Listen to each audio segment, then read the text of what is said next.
रेणु चौहान और आप देख रहे हैं आरएन टीवी नेटवर्क। हरियाणा के बड़कल विधानसभा क्षेत्र से भारतीय शक्ति चेतना पार्टी के विधानसभा उम्मीदवार कमल बाली को आज अखिल भारत हिंदू महासभा की पूरी टीम ने समर्थन पत्र देकर और फूलमाला से स्वागत करके दिया पूर्ण समर्थन। पूरे हरियाणा प्रदेश में भारतीय शक्ति चेतना पार्टी ने 11 उम्मीदवार विधानसभा में उतारे हैं। हरियाणा की सभी 11 सीटों पर अखिल भारत हिंदू महासभा की ओर से आज भारतीय शक्ति चेतना पार्टी के सभी विधानसभा प्रत्याशियों को पूर्ण समर्थन दिया गया और कहा गया है कि भारतीय शक्ति चेतना पार्टी की जो विचारधारा है वह देश और राष्ट्र हित में है, जिसकी विचारधारा से प्रेरित होकर आज अखिल भारत हिंदू महासभा ने अपना तन मन से पूरा समर्थन दिया है। इस मौके पर भारतीय शक्ति चेतना पार्टी के बड़कल विधानसभा उम्मीदवार कमल बाली ने बताया कि बड़कल विधानसभा क्षेत्र के विकास के लिए और इस क्षेत्र को नशा मुक्ति और मांसाहार मुक्त बनाने के लिए नई पहल के साथ भारतीय शक्ति चेतना पार्टी ने लोगों के मन में धर्म और आस्था के प्रति विश्वास पैदा करने का काम किया है और इस क्षेत्र को विकास की ओर अग्रसर करने के लिए निस्वार्थ भाव से राजनीति कर जनता की सेवा करने की बात लोगों तक पहुंचा रहे हैं। लोगों के बीच में भारतीय शक्ति चेतना पार्टी के बड़कल विधानसभा उम्मीदवार कमल बाली के ऊपर लोगों का विश्वास बढ़ता जा रहा है और कमल बाली को लोगों का अपार प्यार और समर्थन मिल रहा है। खास करके महिला विंग ने कमल बाली की इस अनोखे प्रयास को सराहा है और कमल बाली के साथ जुड़कर इस मुहिम को आगे बढ़ाने के लिए कदम से कदम मिलाकर चलती नजर आ रही हैं। इस मौके पर कमल बाली ने प्रेस वार्ता कर क्षेत्र की जनता को संबोधित किया।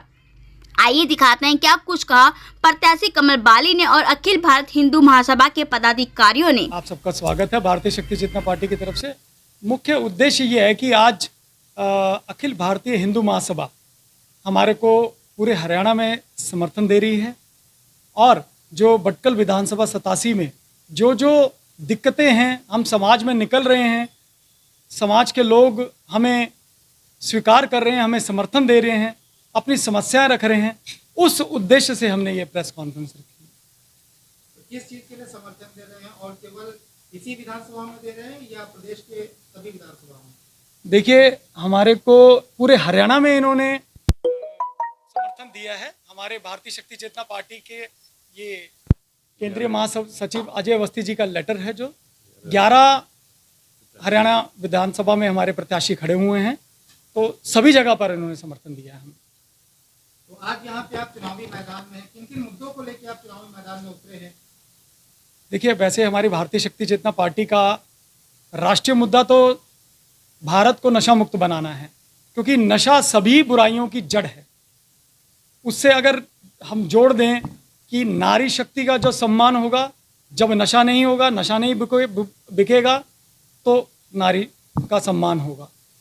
आज जो हमारा आर्थिक पक्ष जो लोगों का व्यक्तिगत तौर पे जो कम हो रहा है, जो लोग एक मजदूर 100 रुपये कमाता है वो उतने की शराब पी जाता है, ना तो बच्चों को पढ़ा लिखा पा रहा है, ना ही उनकी घर गृहस्थी अच्छे से चल पा रही है। तो ऐसे ये राष्ट्रीय हमारा मुद्दा है। इसके अलावा जो हमारे बड़कल विधानसभा क्षेत्र में जो मुद्दा है वो विकास का मुद्दा है। जो यहाँ पर जो समस्याएं हैं उस चीज़ के मुद्दे को लेकर हम चुनावी मैदान में उतरे हैं। जिस तरीके से आप देखते हैं नशा मुक्ति की आप बात कर रहे हैं, मगर शराब और मदरा जो है यहाँ पे खुलेआम हरियाणा में बिकती है और सरकार को एक बड़ा रेवेन्यू इससे जाता है, तो आप किस तरीके से इन सब चुनौतियों का सामना करेंगे? देखिए, आपने जो बात कही है बिल्कुल सही है, इसमें कोई दो राय नहीं है।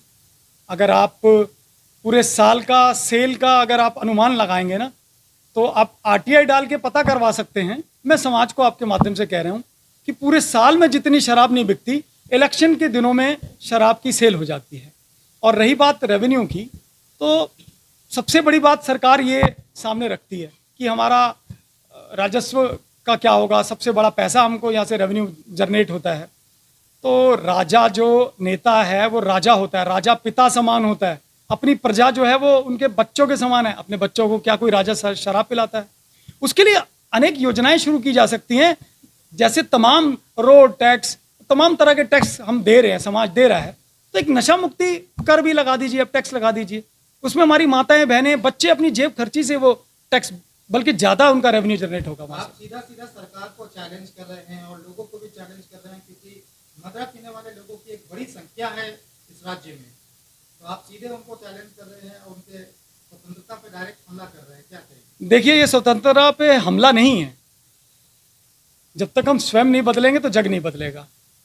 दुनिया का कोई ऐसा व्यक्ति आप हमें नहीं बता सकते जो नशा करके प्रगति कर गया हो। अब लोग कुछ कहते हैं हमारे को कि भाई हम तो नशा करते हैं, हम तो अपने घर पे 2 पैक पीते हैं। लेकिन मैं ये पूछ रहा हूँ, आज चिकित्सक भी कहते हैं कि थोड़ा सा 1-2 पैक लेने में कोई दिक्कत नहीं है।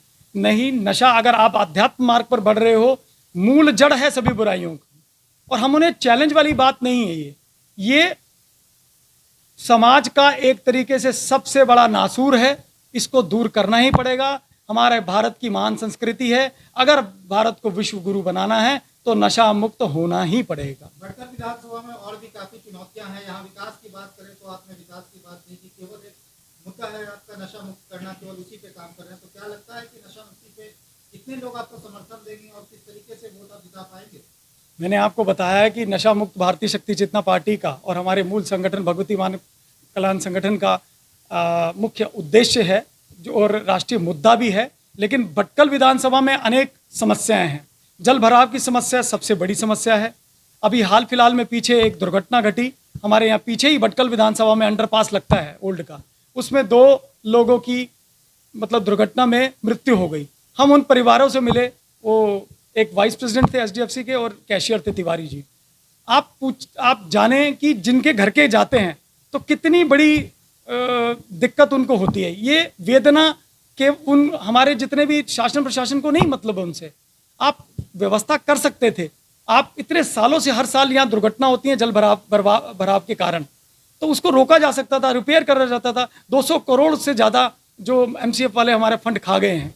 करोड़ों रुपए की स्मार्ट सिटी बनाने के लिए फंड दिया जाता है, लेकिन मैं कह रहा हूँ 95% से ज़्यादा जो पैसा डेवलपमेंट के लिए, विकास के लिए लगता है वो लगाते ही नहीं है। बस सिर्फ आप कहो कि खाना पूर्ति करते हैं।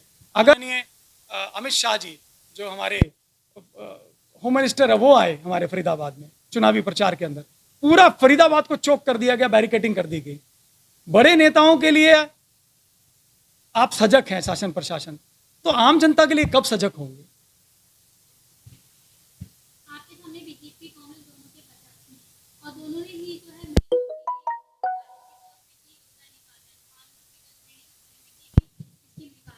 आपकी तरफ से महिलाओं के लिए क्या स्कीम है? हमारी तो महिलाओं के लिए सबसे बड़ी स्कीम यही है कि उनके पुरुषों को, उनके घर के परिवार के जो पुरुष लोग हैं, हम उन्हें अगर नशा मुक्त बना देंगे तो किसी तरह की स्कीम देने की जरूरत नहीं है। और ये तमाम जो पार्टियां हैं, मैं किसका नाम लूं, कोई दाल, कोई चावल, कोई पैसा बांटने की स्कीम देते हैं। हमारा भारतवर्ष जो है वो कर्मवान धर्मवान लोगों से अनगिनत लोग आपको मिल जाएंगे। उन्हें फ्री की चीज और फ्री का लालच देने की आवश्यकता नहीं है। वो अपने से उपार्जित धन से अपने घर गृहस्थी चला सकते हैं। आप उन्हें विकास दीजिए, आप उन्हें एजुकेशन के जो वो प्लेटफॉर्म दीजिए। और जो चिकित्सा की आज जो चरमरा गई है हमारे फरीदाबाद जिले में, बादशाह खान हॉस्पिटल आप कभी जाइए, वहाँ की पूरी बदतर हालत है। तो वहाँ वो सब चीज ठीक कीजिए, लोगों को, युवाओं को रोजगार दीजिए, फरीदाबाद में विकास कीजिए। हमारे यहाँ पर 6 टोल बने हुए हैं, 20 साल से टोल यहाँ पर बदरपुर में दे रहे हैं, उधर गुड़गांव में दिया जा रहा है, जबकि उनका कॉन्ट्रैक्ट बहुत कम था। क्यों? ये भ्रष्टाचार नहीं है तो और क्या है? उनसे पैसा खाया जा रहा है और क्या। आज यहाँ पे अखिल भारतीय हिंदू महासभा के द्वारा आपको समर्थन दी गई है, किस तरीके से देखते आए, कितना फायदा मिलेगा आपको चुनावी मैदान में इस समर्थन का? देखिए, अखिल भारतीय हिंदू महासभा बहुत पुराना संगठन है, बहुत पुरानी राजनीतिक पार्टी है। इन्होंने अपने आप से हमको बढ़कर, क्योंकि कुछ मेरे मित्र थे जो इनसे जुड़े हुए थे, उन्होंने अपने आप से आकर बढ़कर हमारी जो हमारा कार्य करने का तरीका है या हमारा संगठन या पार्टी का जो उद्देश्य है उससे ये प्रभावित हुए। हमको बिना शर्त इन्होंने समर्थन दिया है। अब अपने तरफ से तो उन्होंने कहा जो जो हमारे लोग जुड़े हैं हमसे, हम उन सबको हमारी जो भारतीय शक्ति चेतना पार्टी को हमारे को समर्थन देने की बात कही है। आगे तो वक्त ही बताएगा क्या है। आपने अपने बयान में गौ रक्षा की बात कही है जी, लेकिन आज के टाइम में सबसे ज्यादा सड़कों पे गौ रक्षा ही जो उसकी बात कर रहे हैं, गाय नजर आते हैं, कूड़ा करकट पड़े हैं। आपकी तरफ से उनके लिए क्या स्कीम होगी, क्या फायदा है, क्या ऐसी योजना निकालेंगे कि जो सड़क पे गाय घूम रही है वो ऐसे ना घूमे? आपका ये बात कहना बहुत ही मतलब मैं क्या कहूँगा, ये सच्चाई है कि हम सब लोग गौ को गौ माता कहते हैं, लेकिन गौ माता के लिए कोई ऐसा ना तो शासन प्रशासन और ना ही समाज कुछ आगे बढ़ के रहता है। गौ को कुछ लोग आवारा कहते हैं घूम रहे हैं, बल्कि आवारा नहीं, बेसहारा अगर कहा जाए तो ज़्यादा अच्छी बात है। जहाँ पर भी आप कूड़े का ढेर देखेंगे वहाँ पर आपको गौ माता वो कूड़ा खाते हुए नजर आएगी। तो सबसे पहले शासन प्रशासन को, चाहे वो केंद्र लेवल पे हो चाहे प्रांत लेवल पे हो, हम दबाव डालेंगे और तमाम ऐसी पार्टियां या लोगों का समर्थन लेते हुए कि गौ माता को गौ माता, राष्ट्रीय गौ माता घोषित करें। उसके लिए एक हम खाका सरकार को देंगे। इससे पहले भी हम पूरे भारतवर्ष में भगवती मानव कल्याण संगठन की तरफ से, भारतीय शक्ति चेतना पार्टी की तरफ से हम ज्ञापन सौंप चुके हैं, बहुत मुख्यमंत्री क्या जो जिला अधिकारियों को हम दे चुके हैं कि गौ रक्षा के लिए काम किया जाए। गुरुदेव जी ने हमें गौ अभ्यारण्य के लिए बहुत हमें कई चीज़ें समझाई हैं। तो ज़्यादा व्यापक रूप से तो मैं आपको नहीं बता पाऊंगा, लेकिन कम शब्दों में बताऊं कि पार्षद लेवल पर, विधायक लेवल पर, सांसद लेवल पर सोचना चाहिए। हर छोटी छोटी जो सेक्टर्स हैं, कॉलोनीज हैं, उसमें कोई ना कोई ऐसी जगह जरूर होती है। आप वो समाज को दीजिए, वहाँ पर वो गौशाला बनाएं। उस गली मोहल्ले की जो गायें हैं जो बेसहारा घूम रही हैं, उनको वहाँ पर इकट्ठा करेंगे। वहाँ की ही जनता उसका विकास करेगा, वहाँ का ध्यान रखेगा गऊ का। इस तरीके से अगर खाका तैयार किया जाए तो निश्चित हमारी गौ माता इस तरह से मतलब उनकी दुर्गति नहीं होगी।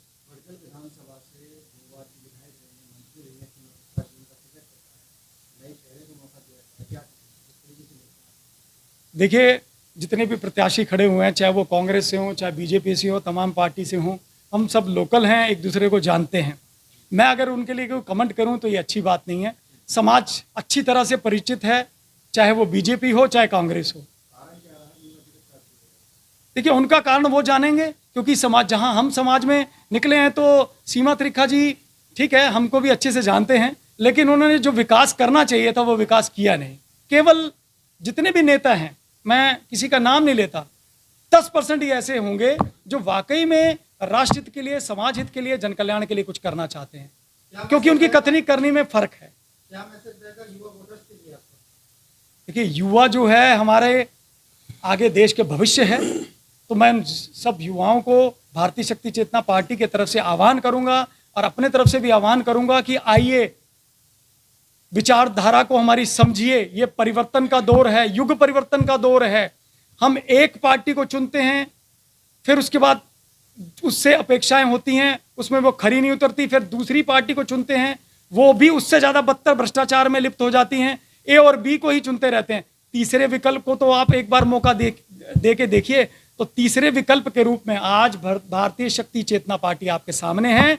तो मैं युवाओं को चाहूंगा कि राष्ट्र हित के लिए सर्वप्रथम सोचिए, क्योंकि और आपको सोचना भी चाहिए। समाज को मैं आपके माध्यम से कहना चाहूंगा कि जिसको आप प्रत्याशी बनाकर, जो प्रत्याशी आपके सामने आ रहे हैं, जिसको आप चुनकर आगे भेजते हैं, उनका बैकग्राउंड आपको पता होना चाहिए, उनका आचरण कैसा है ये पता होना चाहिए।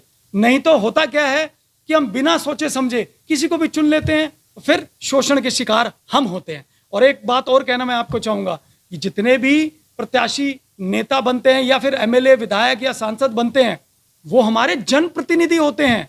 हम उनको पता नहीं क्या बना बैठते हैं, अपना राजा बना बैठते हैं, और फिर हम शोषण के शिकार होते हैं। तो थोड़ा सा अपनी सोच को परिवर्तित करिए। और 40-50% लोग तो इलेक्शन के दिनों में छुट्टियां मनाने के लिए बाहर चले जाते हैं, तो उस चीज को थोड़ा सा हटाइए। राष्ट्र हित में अपना मत का दान भी कीजिए। इनकी जो पार्टी है आपकी भारतीय शक्ति चेतना पार्टी, इनकी जो विचारधारा है वो देश हित की विचारधारा है, नशा मुक्ति की विचारधारा है, गौ माता को बचाने की विचारधारा है, और जो भी इनके विचार हैं अच्छे हैं, समाज के लिए प्रति अच्छे हैं, इसी विचारधारा की वो सोचते हुए हमने इनको समर्थन दिया है। हमारे हरियाणा में इनके 11 अधिकारी चुनाव लड़ रहे हैं, उन सबको साथ हमारा वो क्या कहते हैं आपको। तो कितना मजबूती से चुनावी मैदान में आप इनके साथ, इनके लिए मेहनत करेंगे और लोगों तक जाके प्रचार प्रसार करेंगे इनके लिए? बिल्कुल तन मन धन से इनके साथ है एकदम। क्या लगता है, बदलाव आएगी? बिल्कुल बदलाव तो आनी चाहिए। जैसे इनके लगे पड़े, हम भी लगे पड़े साथ में, इनके बिल्कुल बदलाव आएगा।